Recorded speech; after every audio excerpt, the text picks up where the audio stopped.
Hallelujah! Praise the Lord! Welcome po sa ating pag-aaral sa Book of Matthew 18 verse 15 hanggang 20. At ang mensahe natin ngayon, title is Jesus' Way of Restoration. Ano ba ang pamamaraan ng Panginoon para i-restore ang mga taong naliligaw? Pero gusto ko rin siyang i-title na ayaw i-post, i-private lang. No? Parang panahon ngayon, lahat pinopost, piniflex. Kung may galit ka, sama ng loob, pinopost agad sa social media. Hindi ba pwedeng i-private lang? Sapagkat, mga kapatid, no? Kahit po sa loob ng simbahan, meron din tayong kinakaharap na mga crisis, mga hindi pagkakaintindihan, tampuhan, dahil sa relasyon sa loob ng simbahan. Minsan nakakasakit tayo sa damdamin, sa sinasabi na hindi natin sinasadya. Minsan, mas masakit pa nga ito sa sugat. Kasi nga, dahil sinabi ito ng kapatiran, no? Pero, ngayong nga nung nahitabo man bakit nangyayari ba ito? Kristiyano na tayo, bakit may mga hindi pa pagkakaunawaan sa loob ng simbahan? Mga kapatid, no, kahit pa luwas na ta, no, dili ta perfect, no, dili ta perfect kay tanan kita naapatay mga sala, no? We are not perfect, no? Every part of us is affected by sin. Sabi ng Romans 3:23, ang tanan nakasala. So kahit Kristiyano na tayo makasala pagyapon ta, no? Bisag si pastor or worker, walay good perfecto nga tawo, no?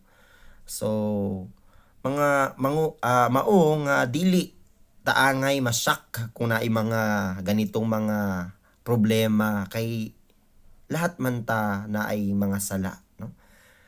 Ang simbahan ay hindi para sa mga santo, kundi ito ay isang ospital na ang tanan nga may mga sakit, kinahanglan gud si Kristo, no? Sa iyang pulong. So si Jesus mismo nagtudlo sa ato og unsay pamaagi para ang mga mahihina, yung mga lost ay bigyan natin sila ng tamang pamamaraan para ma-restore sila, no? Kung naay mga problema, yung mga nasaktan, mga sensitibo, minsan sa pagkain, minsan sa trabaho sa church, may ganun talagang problema. So sinasuggest ni Jesus sa kanyang mga disciples that kung may mga ganitong klase, number one, na may mga ganitong klase na may mga taong mahihina o lost, ano ang dapat nating gawin, no? So dito po sa Matthew 18 verse 15 to 20, ang lost dito na sinasabi ni Jesus na mga tupa ay hindi mga non-believer, kundi mga kaigsuon nato, mga believer pod nga nakasala. Ano bang gagawin natin sa mga mananampalataya, Kristiyano na nakasala sila, naasalay mga sayop? Unsa may himuon nato ana, no? So, dapat nating intindihin na ang ibig sabihin ng sala is missing the mark, o ibig sabihin talagang given na yon na dili ta perfecto, tanan gyud makasayop, no? Wala may perfecto nga tao, kaya sa binuhatan, sa mga actions, no, talagang makasayop. So i-accept gyud nato na wala gyud perfecto, kaya masabtan nato sila, no? So dili nato makita pag ang tawo nga naisala, dili gyud nila makita gyud minsan ang kalooban sa Ginoo sa ilang kinabuhi. Bisag sayop ang ilang ginahimo kay naa sila sa sala, murag abi nila kanang ilang sala o ginahimo ay maayo pa. Kay ngano blinded man sila, no? So dapat na naay pamaagi nga maluwas sila ana noon sa may himuon nato. So sabi sa 1 John chapter 1 verse 8, kung nag-ingon kita nga wala kitay sala, binuangan nato ang atong kaugalingan. So i-reflect pod nato sa atong kaugalingon Nga kita pod na apoy sayop, siya na ay sayop. So iba-iba na siguro ang ating kasalanan, pero parehas tayo. Huwag tayong magsabi na siya yung mas makasalanan, ikaw yung wala, no? Ito yung ginagawa ng mga Pariseo noong unang panahon eh. Iniisip nila na sila ay malinis at walang kasalanan, at ang iba ginajudge nila. So dapat ang pagtingin natin ay parehas tayong makasalanan, at wag tayo daw magbinuang ba, no? Kay tanan kita na ay sayop, no? So una nato i-reflect pag naay nakasayop na mga kauturan sa simbahan, tan-awon pud nato ang ato kaugalingon, kay minsan makasayop ta magsinulti, no? So mao nga kung ang imong igsuon makasala batok nimo, kung naay siya mga nagawang kasalanan na sayo, wag masyadong ma-disappoint agad, no? Kay remember, kitang tanan ay mga pasyente pod, no? So sa simbahan gitawag dili ni tungod para sa mga ayo, ang simbahan para ni sa tanan nga nagkinahanglan og kaluwasan, nagkinahanglan og kaayo, no? Bulig o tulong gikan sa Ginoo, kay sa Ginoo ra gyud ang ato kagalingan sa atong mga problema. Kaya ang simbahan, ospital yan, lahat ay welcome, no? So lahat kita rin, we are lost, no? Kita tanan, we are lost souls. Tayo ay sama sa tupa na naligaw, di ba? Excuse. Kaya number 2, ang pamaagi sa Ginoo, the way to seek the lost, sabi doon ay giklaro sa Ginoo, no? So ang pamaagi sa Ginoo kanang pag naay sayop ang isa ka kauturan, unsay himuon, gubot na gyud or puntahan natin siya para sabihin na mali siya, tama ako. Dili emotional, dili pod kini ang pamaagi sa Ginoo nga i-bringwash nato sila o mag-seek kita og revenge o paghihiganti, no?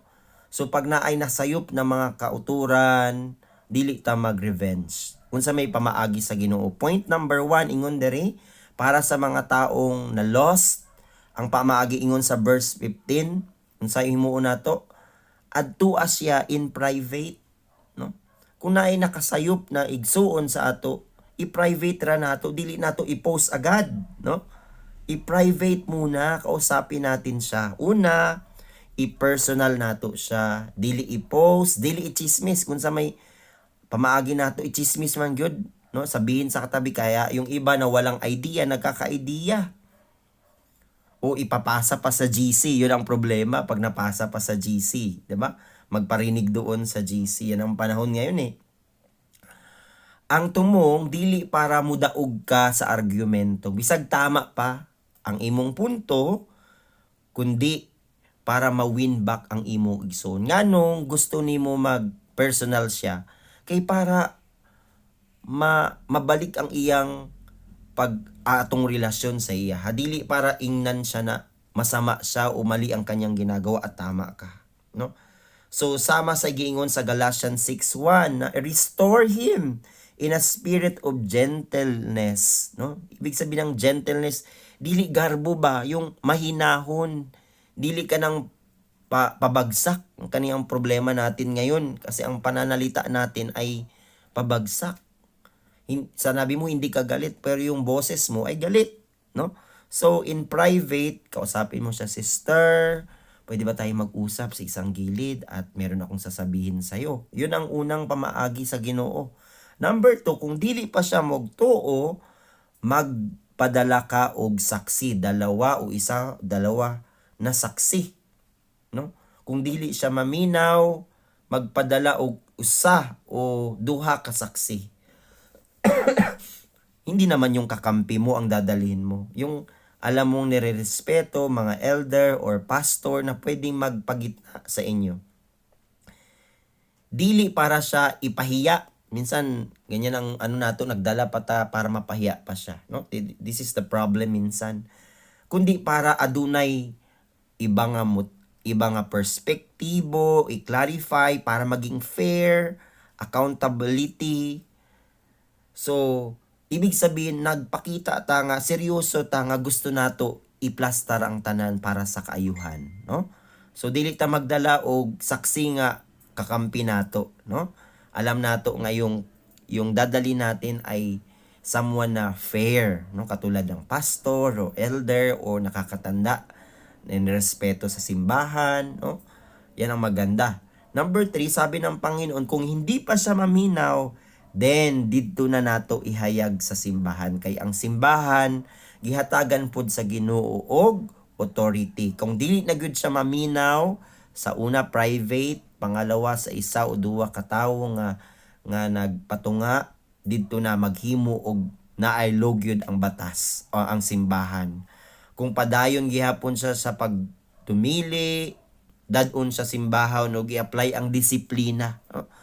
Kung pwede tanggalin siya sa simbahan kung nakasama na gyud siya o dili na gyud maayos, pwede yon ingon sa Biblia. Kay ang church gihatagan pug authority sa Ginoo nga to discipline ang simbahan. Pero dili kini ang last resort nato, no?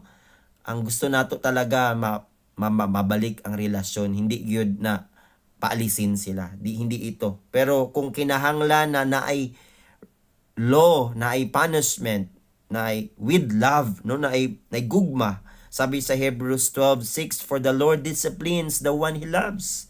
Naagid disiplina. So ang tumong ay i-restore siya, dili i-reject siya, no? So si Jesus miingon sa verse 18 sa simbahan nga gihatagan niya og authority to bind and to loose, no? Itali at kalagan, pwede natin silang pakawalan, pwede silang talian. Ibig sabihin, katulad po ng story ni Ananias and Sapphira doon sa Acts chapter 5, na alala ninyo na nagsinungaling sila kay Pedro. Hinatulan sila ni Pedro, namatay sila dahil nagsinungaling sila sa espiritu, no? So imbis na takot ang mga tao, hindi.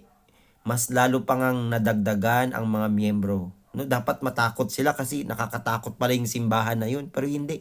Kasi nakita nila na ay authority ang simbahan pala. No? So, wag po natin abusuhin ang authority sa simbahan. Number 3 po, ang spiritual preparation sa simbahan. No? Bago tayo maghusay, bago natin i-plaster ang tanan, o dalon kausapin siya agad, wag po muna, no?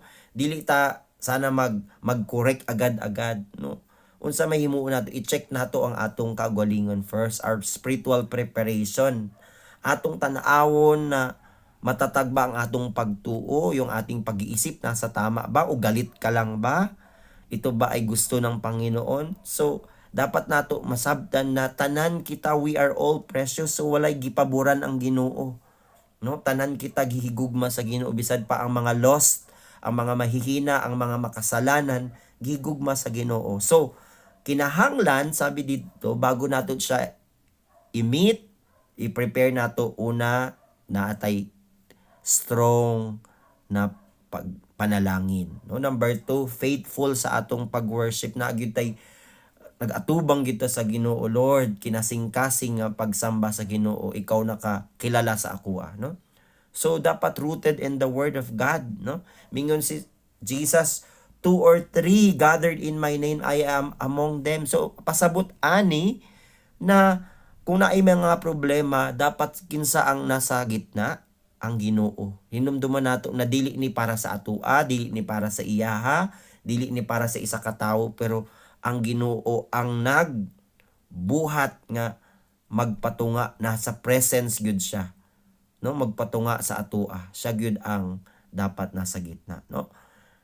Pero number 3, magbantay pud ta. Kay ang mga problema sa loob ng simbahan, mga divisions, mga sensitive, no, mga napakyas o naunsa man, no? Kinsa may ang author ani, si Satanas, no? Sa ingon sa 1 Peter chapter 5 verse 8 nga sama si Satanas sa roaring lion, nga mangita siya og pamaagi to destroy us, to devour us. Gusto niya na ang simbahan magkabungag, magkakuba, hindi mag-united. Gusto ni Satanas na mataas ang atong pride. Ang gusto ni Satanas nga magchismis-chismis ta para masira ang kapatiran. Ang gusto ni Satanas na atay mga hinanakit, bitterness sa atong mga kasing-kasing para di ta magpadayon, no?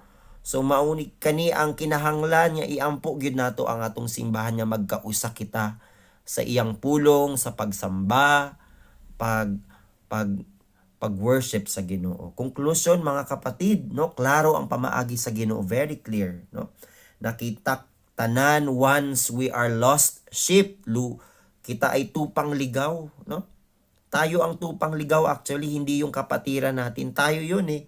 Unsa may gihimo sa Ginoo, apan gipangita ta sa Ginoo. Gugmahan gyud ang Ginoo sa atoa. Amen. Luke 19:10, for the Son of Man came to seek and to save the lost. Naparito ang Ama, si Jesus, para hanapin ang mga naliligaw. So, naay gugma ang Ginoo sa mga mahihina, naay gugma ang mga Ginoo sa mga makasalaanan, naay gugma ang mga tao sa mga mahina, mga adik, mga pasaway, naay gugma ang mga Ginoo sa mga taong inana. Kay kita, sama kita, kauban nila. Amen? So, ang simbahan, dili ni lugar sa condemnation kanang mga iduot nato siya, dili, no, kundi i-restore nato sila, dili ni lugar para sa mga taas, para sa mga garbo, sa mga pride, kundi lugar ni sa mga grasya para sa Ginoo, dili pagbulag-bulag, kundi pagkausa sa gugma sa Ginoo, nung pamaagi sa gugma nga nakita nato sa gugma ni Kristo. Amen. So God bless you, and ingon pa diri, ayaw i-post, i-private ra, no? Iampo sa Ginoo ang tanan. God bless you.